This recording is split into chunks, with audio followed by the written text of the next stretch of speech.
பிரியமானவர்களே, இயேசுவின் நாமத்தினால் உங்களை வாழ்த்துகிறேன். ஏசாயா 30வது அதிகாரம் 26வது வசனம், கர்த்தர் தமது ஜனத்தின் முறிவை கட்டி அதன் அடிக்காயத்தை குணமாக்கும் நாளிலே சந்திரனுடைய வெளிச்சம் சூரியனுடைய வெளிச்சத்தை போலவும் சூரியனுடைய வெளிச்சம் ஏழத்தனையாய் 7 பகலின் வெளிச்சத்தை போலவும் இருக்கும். ஆண்டவர் எந்த இடத்துல நீங்க சோர்ந்து போயிருந்தீங்களோ, எந்த இடத்துல எழ முடியாதபடி இருந்தீங்களோ, அந்த இடத்துல அடிக்காயத்தை என் ஆண்டவர் குணமாக்குகிறார். என்னால முடியல ஆண்டவரே. எலியா சொல்லுகிறார், போதும் கர்த்தாவே, என் ஜீவன் எடுத்துக்கொள்ளுங்க. ஒரு சிலர் என்று சொல்லிக் கொண்டிருக்கிறீங்க, போதும் ஆண்டவரே, நான் வாழ்ந்தது எனக்கு போதும். மனிதனுடைய நெருக்கங்கள், நீங்க எதிர்பார்த்த இடத்துல இருந்து அன்பு பாசம் வரல, வாழ்க்கையே உங்களுக்கு வெறுத்து போச்சு. கர்த்தர் தமது ஜனத்தின் முறிவை கட்டி அதன் அடிக்காயத்தை குணமாக்கும் நாளிலே எலியாவை சந்திக்கும்படியா தேவதூதனை ஆண்டவர் அனுப்பினார். இன்றைக்கு உங்களை சந்திக்கும்படியா ஏசாயா 30:26 வசனத்தின் மூலமாய் பரிசுத்த ஆவியானவர் பேசிக் கொண்டிருக்கிறார். உங்கள் அடிக்காயங்களை ஆண்டவர் குணப்படுத்துகிறார். அவர் உங்களுக்காக இருக்கிறார். சிலுவையில் ரத்தம் சிந்தன ஆண்டவர் உங்களை பார்த்து கொண்டு இருக்கிறார்.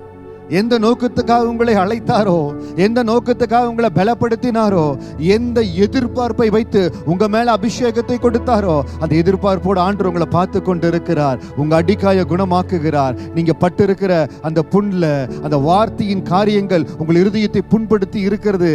அந்த நேசத்தை எதிர்பார்த்து ஏமாற்றோ உங்க இருதயத்தை புண்படுத்தி இருக்கிறது. உங்க இருதயத்தில் நீங்க அறியாதபடி ஒரு வெறுமை வந்திருக்கிறது. பரிசுத்த ஆவியானவர் அதில் ஒரு இளைப்பாறுதலை கொடுக்கிறார். என் தேவனுடைய ஆறுதலின் கரம் அந்த இளைப்பாறுதலை கடந்து வருகிறது. என் கர்த்தருடைய வல்லமை இப்பொழுது உங்களை சுற்றிலும் வருகிறது. அவர் பலப்படுத்துகிறார், அவர் பலப்படுத்துகிறார். இப்பொழுதே என்னோடு கூட இந்த ஜெபத்தை நீங்க செய்கிற பொழுது பரிசுத்த ஆவியானுடைய தொடுதல் நீங்க எந்த இடத்துல இருந்தாலும் உங்கள் மேல கடந்து வரும். ஆண்டவரே, நீ உங்க கருத்துல ஒப்பு கொடுக்கிறேன். நான் கடந்து போகிற இந்த இழப்புல, இந்த ஏமாற்றத்துல, இந்த துக்கத்துல அன்றே நான் அடிந்து போயிருவனோ நினைச்சேன். ஆண்டவரே, போது இந்த வாழ்க்கைன்னு சொன்ன என்னை மன்னித்திருங்க. உங்க கிருபைய மேல கடந்து வரட்டும். என்ன பலப்படுத்துங்க ஆண்டவரே, என்ன பலப்படுத்துங்க ஆண்டவரே. திரும்ப என்ன கட்டுங்க ஆண்டவரே, திரும்ப கட்டி எழுப்புங்க ஆண்டவரே. அப்பா, உங்க கரத்தில் ஒப்பு கொடுக்கிற, உங்க கரத்தில் ஒப்பு கொடுக்கிற.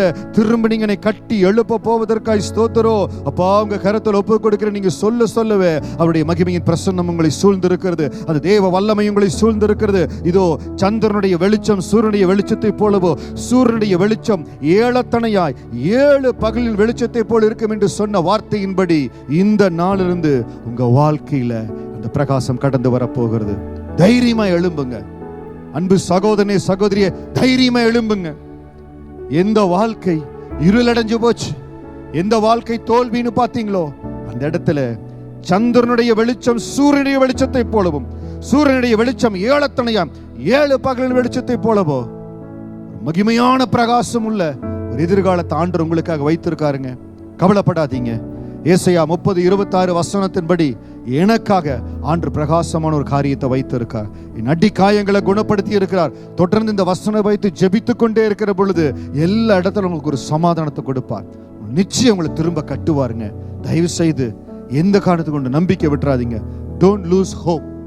பரிசுத்த ஆவியானவர் உங்களுக்கு கொடுக்கிற வார்த்தை, திரும்ப கட்டி எழுப்புவேன். சூரியனுடைய வெளிச்சம் ஏழத்தனையா 7 பகலின் வெளிச்சத்தை போலவும். அப்படி என்றால் என்ன? மிக பிரகாசமான எதிர்காலத்தை, ஆசீர்வாதமான ஒரு எதிர்காலத்தை ஆண்டவர் உங்களுக்காக ஆசீர்வாதமா வைத்திருக்கார். கவலைப்படாம தைரியமா கர்த்தரை பிடித்து கொண்டு நடங்க. தேவ கரம் உங்களை ஆசீர்வதிக்கும். God bless you.